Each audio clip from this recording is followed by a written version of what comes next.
राधे राधे मित्रों, कैसे हैं आप सभी। आशा करती हूँ आप सभी स्वस्थ होंगे, मस्त होंगे और मेरी ठाकुराइन की कृपा से आनंद में होंगे। मित्रों, आज की वीडियो में आप सुनेंगे विजय एकादशी व्रत कथा के बारे में। एक समय धर्मराज युधिष्ठिर भगवान श्री कृष्ण से कहते हैं, हे माधव, हे केशव, आपके मुख से मैंने विजय एकादशी व्रत कथा को विस्तार पूर्वक सुना। हे मधुसूदन, हे केशव, अब कृपा करके आप मुझे विजय एकादशी व्रत कथा भी सुनाइए।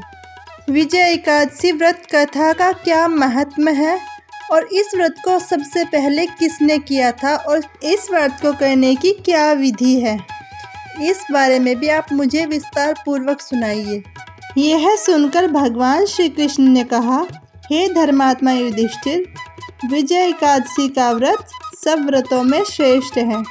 इसको करने वाला मनुष्य सभी प्रकार के कार्यों में विजय प्राप्त करता है।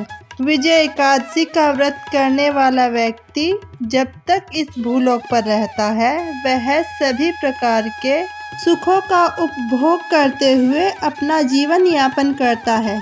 विजय एकादशी के महत्व को सुनने या पढ़ने से सभी प्रकार के पापों का नाश हो जाता है। भगवान ने कहा, एक समय की बात है, देवर्षि नारद ने परम पिता ब्रह्मा जी से प्रश्न किया, हे महाराज, आप मुझे फाल्गुन मास के कृष्ण पक्ष की एकादशी के महत्व के बारे में बताइए। ब्रह्मा जी ने कहा, हे नारद, एकादशी का व्रत पुराने और नए सभी प्रकार के पापों का नाश करने वाला है। इस विजय एकादशी की विधि मैंने आज तक किसी से नहीं कही। यह विजय एकादशी का व्रत समस्त मनोकामनाओं को पूर्ण करने वाला है।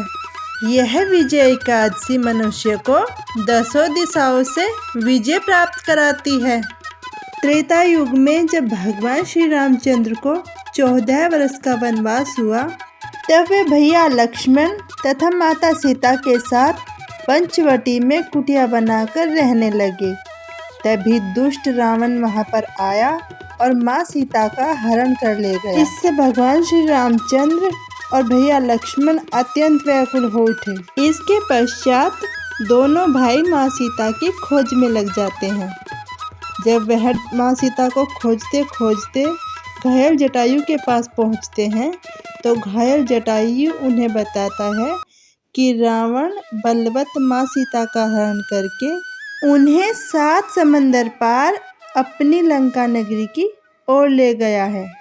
तब भगवान श्री रामचंद्र जी हनुमान जी की सहायता से सुग्रीव से मित्रता करते हैं और वहां से सुग्रीव की सेना को साथ लेकर समुद्र के तट पर पहुंच जाते हैं। समुद्र तट पर जल को देखकर भगवान श्री रामचंद्र लक्ष्मण से कहते हैं, लक्ष्मण, इस अथाह सागर को पार करके हम सीता तक कैसे पहुंच पाएंगे? हम कैसे इस असंभव कार्य में विजय प्राप्त करेंगे? यह सुनकर लक्ष्मण जी उत्तर देते हैं, हे प्रभु, आप आदि पुरुष हैं, इसलिए आप सब जानते हैं। हे पुरुषोत्तम, यहाँ आधे योजन की दूरी पर कुमार द्वीप में वग्दालभ्य नाम के ऋषि वास करते हैं, जिन्होंने अपने जीवन में अनेक ब्रह्माओं को आते जाते देखा है। वह चिरंजीवी हैं। वह आपकी इस समस्या का समाधान अवश्य ही बता सकते हैं। चलिए हम उनकी शरण में जाते हैं।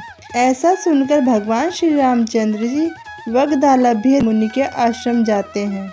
तब वाग्दालभ्य ऋषि उनसे कहते हैं, हे राम, फाल्गुन मास के कृष्ण पक्ष की एकादशी को विजय एकादशी के नाम से जाना जाता है। यदि तुम विधि विधान से विजय एकादशी का व्रत करोगे तो तुम्हारी सफलता निश्चित ही होगी और आप समुद्र भी अवश्य ही पार कर लेंगे। इसके पश्चात वाग्दालभ्य ऋषि कहते हैं कि मैं अब आपको विजय एकादशी व्रत की विधि बताता हूँ।